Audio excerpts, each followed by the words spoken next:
Kevin Beckett. I live in the Cleveland, Ohio area in the United States, and I am the CEO of R.W. Beckett for the last 20 years. It is a private company in the third generation of the family, and I have worked within the family of companies for about 33 years now in total.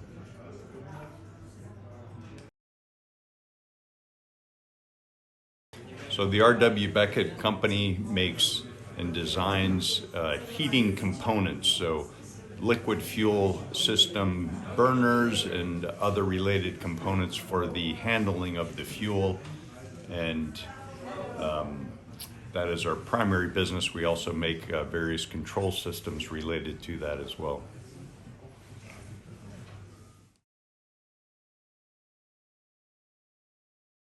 Well, we heat about 5 million homes in the United States with safe and reliable heating systems. So we regard that as a very important work.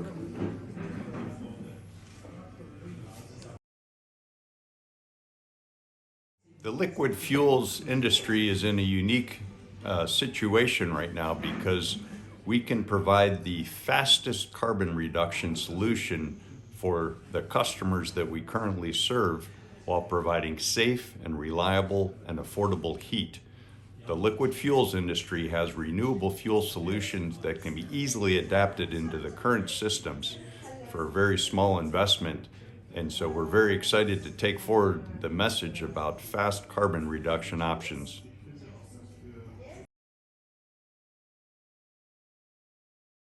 Well, I think if the war in the Ukraine has taught us anything, it is important to keep the options of different energy sources available. We have a very high density energy storage in liquid fuels. Only nuclear and coal are even higher.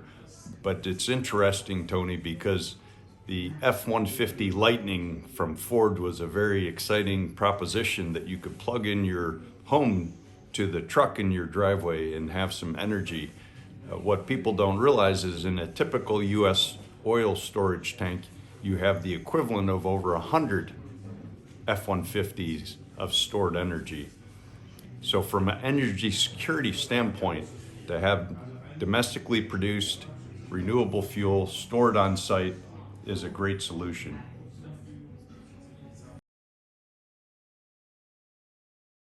Well, as you know, the heat pump is quite popular right now, and we see that as a nice part of the solution for some systems, but we think that the best solution is a hybrid system where you get the benefit of the high COP from the heat pump during the parts of the year where it's not so cold, but at the very peak heating load, you would continue to use the existing system so that the grid does not become overwhelmed by the heat load that would be added on top of the EV load that would be added as well.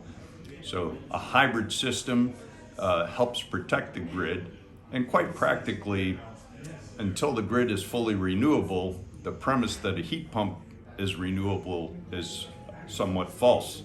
So while we develop a renewable grid, we continue to use hybrid systems that can be run off of a renewable fuel very cost effectively today.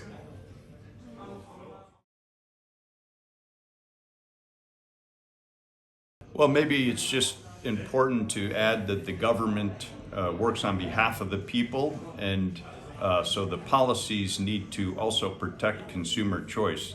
The government is working to reduce carbon, and that's a very important initiative, but they should think in terms of doing things with the people instead of to the people in terms of forced mandates that may not be in the best interest of the consumer.